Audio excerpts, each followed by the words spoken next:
बिस्मिल्लाहिर्रहमानिर्रहीम। अस्सलाम वालेकुम नाज़रीन, मैं हूं आपका मेज़बान मियां फ़राज हुसैन। नाज़रीन, आज हमारे साथ मौजूद हैं पाकिस्तान तहरीक लब्बैक के अमीर हाफ़िज़ साद हुसैन रिज़वी साहब। नाज़रीन, इलेक्शन का दंगल बच चुका है, तमाम सियासी जो जमातें हैं वो अपना अपना ज़ोर लगा रही हैं। तो इस मुतल्लिक़ हम जो सियासी सूरत हाल है इस वक्त जो करंट सिचुएशन चल रही है उस हवाले से हम बात करेंगे हाफ़िज़ साहब से। अस्सलाम वालेकुम जी। वालेकुम सलाम। बहुत शुक्रिया, आपने अपना कीमती वक्त हमें दिया। बहुत खुशी है आप तशरीफ़ लाए। Thank you sir. आपकी तहरीक का जो मिशन है, आपकी तहरीक का जो मंशूर है वो तो सब जानते हैं, आप जानते हैं, मैं भी जानता हूँ, आवाम भी जानती है। लेकिन मैं आज बात करना चाहूँगा जो हमारी मौजूदा सियासी सूरत हाल में जो कशीदगियाँ चल रही हैं, जो मामला चल रहे हैं। सबसे पहले मैं आपसे बात करना चाहूँगा कि हमारे जो निगरान वज़ीर-ए-आज़म साहब हैं, उन्होंने ये एक बयान दिया कि ये जो फ़लस्तीन में जंग हो रही है, जुल्म व बरबरियत हो रही है, उसका सिर्फ हल ये है कि 2 स्टेट सोल्यूशन। तो मैं ये जानना चाहूँगा कि ये ऐसे बयान क्यों दिए जाते हैं और टू स्टेट सोल्यूशन आखिर है क्या, ये भी मैं आपसे जानना चाहूँगा। आपका मौक़िफ़ मैं भी जानना चाहूँगा और अवाम भी आपका मौक़िफ़ जानना चाहूँगा। बिस्मिल्लाहिर्रहमानिर्रहीम। पाकिस्तान का रियासती मौक़िफ़ और पाकिस्तान का कौमी मौक़िफ़, ये 2 स्टेट सोल्यूशन नहीं है। 2 स्टेट सोल्यूशन का मतलब ये है कि इसराइल को तस्लीम किया जाए जी, ठीक है जी। और ये फ़लस्तीन का मसला 2 स्टेट सोल्यूशन नहीं है। फ़लस्तीन सारे का सारा, जहाँ इसराइल आबाद है वो भी फ़लस्तीन का हिस्सा है जी, ये सारे का सारा फ़लस्तीन है, बिल्कुल ठीक है जी। ताकि इंतज़ामी एतबार से और रियासती एतबार से उसको फ़लस्तीन के अंडर किया जाए, ये सोल्यूशन है उसका जी, ठीक है। ये तो नाजायज़ और काबिज़ लोग हैं ना। दूसरी बात यह है कि हमारे यहाँ क्यों बोला जाता है, तो हमारे यहाँ कोई भी लफ्ज़ बोला जाए, ये आप सारी ज़िंदगी में याद रखिएगा, उनके पीछे या तो डॉलर्स, या तो किसी की ज़ाती वहाँ पर नेशनलिटीज़, या ज़ाती अपार्टमेंट्स, या ज़ाती जनाब इन्वेस्टमेंट्स वो बोल रही होंगी। बाकी उसमें और कोई पाकिस्तानी और दूसरा मौक़िफ़ नहीं होगा। तो हमारे ये जो लोग हैं ये चंद वक्त के लिए लाए जाते हैं और आपको पता है ये आए भी किस दरवाजे से है और ये जाएँ कि किधर ये भी नहीं मालूम रहेगा लेकिन वो वक्ती मफाद के लिए कौमी और मिली मसाइल को इतना शदीद नुकसान पहुँचाते हैं कि उनको ये पता नहीं कि इनके 2 लफ्ज़ों का ये कितना सख्त और कितना बड़ा खुमियाजा भुगतना पड़ेगा पाकिस्तान को। बिल्कुल नहीं। अगर आपको, आपकी पार्टी पर या आपको कभी प्रेशराइज किया गया है कि 2 स्टेट सोल्यूशन पर आप कोई बात ना करें या फिर इसको एक्सेप्ट करें? नहीं, हमारे ऊपर तो कभी ऐसी कोई बात नहीं आई, लेकिन मेरे तक ये खबरें पहुंची हैं कि दुनिया में शायद कुछ ममालिक ऐसे हैं जिनमें अब पाकिस्तान भी शामिल हो गया है, जो फ़लस्तीन के हकूक़ में निकलने वाली रैलियाँ थी उन पर शेलिंग या उनको रोकने की कोशिश की गई।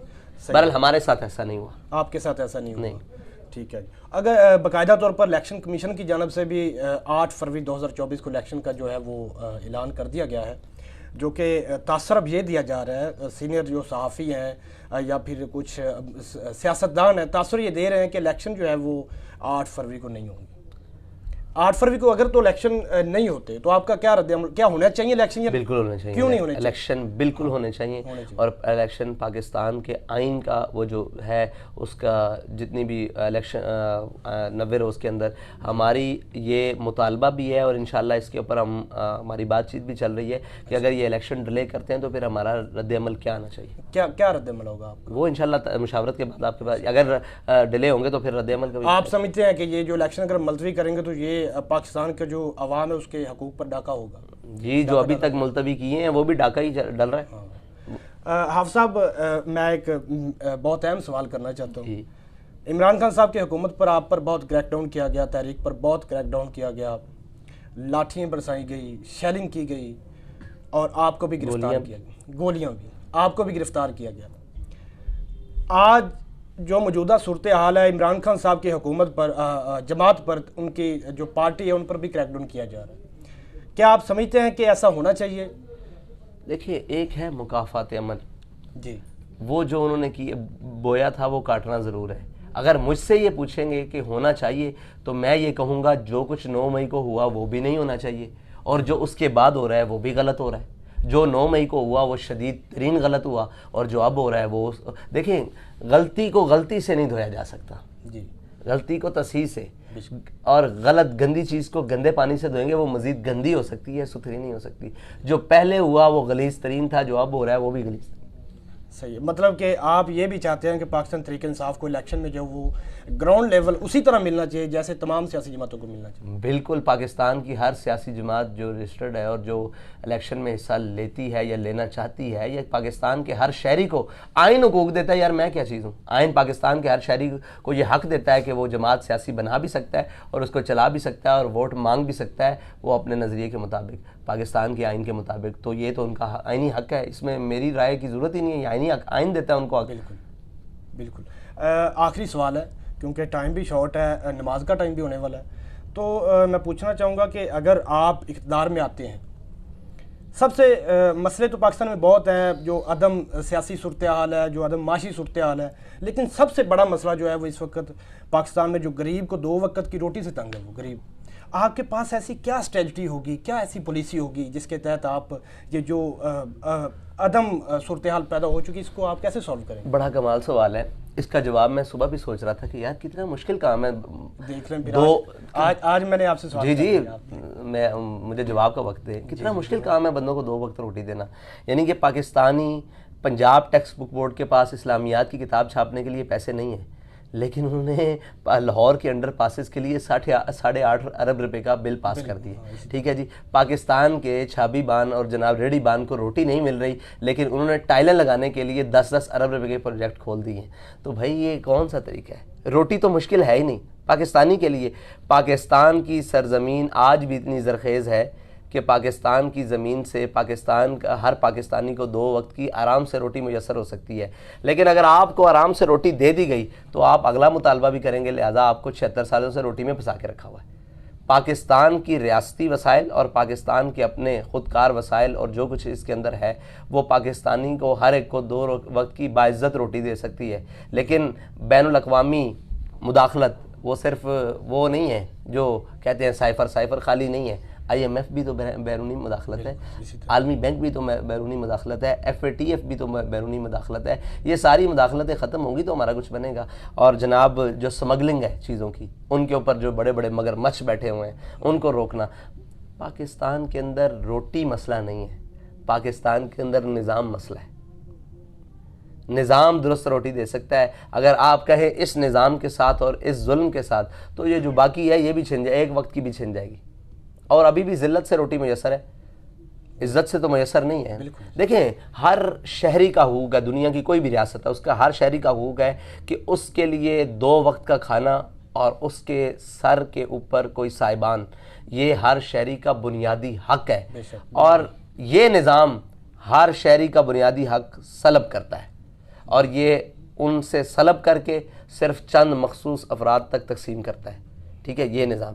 और हम ये चाहते हैं कि इसकी आदिलाना तकसीम हो जी, आदिलाना तकसीम हो। और अगर मुनसिफाना कही जाए तो निस्फ का मतलब है आधी आधी। आधी तो वो ले गए, आधा पाकिस्तान तो वो पहले ले गए, आधा बच गया और उसकी भी जितने वो है क्या नाम है। अब देखें ना, आप कहते हैं कैसे मुयसर है, मुझे ये बताएं कि बिजली की ज़्यादा ज़रूरत वहाँ है जहाँ खपत 2000 मेगावाट है, या वहाँ है जहाँ 400? जहाँ 400 सारी बात, जहाँ 2000 2000 जिस जगह आबादी 10 लाख है और जिस जगह आबादी 20,000 है और वहाँ की सड़कें बिल्कुल साफ़ हैं, 10 लाख वाली ख़राब है और उसका सारा जो रेवेन्यू उठाकर वहाँ लगाया जा रहा है। और वहाँ कौन सा सोना आ रहा है? वो तो टैक्स चोर भी है, वो तो जनाब सारा कुछ। और गरीब क्या देता है भाई? गरीब आपके मुल्क की मैशत चलाता है। गरीब आप किसान है, हारी है, मजदूर है, सारा कुछ है। ये अंदरून की गलियां ख़राब हैं, वो जहाँ पर कम लागत से बेहतरीन बन सकते हैं वहाँ अंडर पासेस बनाए जा रहे हैं, वहाँ पुल बनाए जा रहे हैं। और भाई पुलों की ज़रूरत है, जब है आप ज़रूर बनाओ, लेकिन जो गरीब की गलियाँ हैं, गरीब के रोड हैं, गरीब ये हमारी गलियाँ हैं जो इनका पुरसाने हाल कौन है, जहाँ से रोज़ाना की गुजरगाह जो है वो गरीबों की और जो मुतासर होती है। तो भाई ऐसे ही है, पैसे भी इकट्ठे किए जाते हैं, वो अशराफिया के सुपुर्द किए जाते हैं, वो चीनी का सट्टा हो, वो यूरिया का जनाब स्मगलिंग हो। आपको इस वक्त पता है पाकिस्तान के अंदर जो है किसान यूरिया के पीछे कैसे जलील हो रहे हैं? इस वक्त शदीद तरीन बहरान है यूरिया का, बहुत मुश्किल और मुश्किल हालात। एक तो यूरिया गरीब की पहुंच से दूर है, अब पहुंच से दूर होना कुछ आप मिल ही नहीं रहा, आप पैसे लेके वो उधार कई मुश्किल से उठाकर किसी से दोगुना पैसे देने के लिए भी तैयार, लेकिन मिल नहीं रहा। तो इसके जिम्मेदार कौन है? इसकी ज़िम्मेदार गरीब आवाम तो नहीं है, इसकी ज़िम्मेदार अशराफिया है और हुकूमत है, और हुकूमती ज़िम्मेदार है। बिल्कुल। और आखिर में जैसे बाबा खादम हसन रिजवी साहब अल्लाह पाक उनके दर्जात बुलंद फरमाए, जैसे वो अपनी आवाम को एक शेर डेडिकेट करते थे, उसी तरह आप भी कोई इलामा इकबाल साहब का एक शेर जो अपनी आवाम के लिए आप डेडिकेट करना चाहें? वो अलामा का वही है, दयार इश्क में अपना मकाम पैदा कर, नया ज़माना नए सुबह शाम पैदा कर, उठाना शीशा गराने अफरंग की मोहताजी, सिफाल हिंद से मीना व जाम पैदा कर। बहुत शुक्रिया साहब साहब, आपने अपना कीमती वक्त हमें दिया। आपसे आपने तफसीलन गुफ्तगू सुनी। उनका यही कहना है कि जो इस वक्त सियासी कशीदगी है या फिर इलेक्शन की जो बात है, इलेक्शन भी होने चाहिए, और इमरान खान साहब या फिर कोई भी सियासी जमात है, ये उनका जमहूरी हक है कि उनको इलेक्शन में लेवल प्लेइंग फील्ड मिलनी चाहिए। इसी के साथ इजाज़त दीजिए अपनी मेज़बान को। अल्लाह हाफिज़।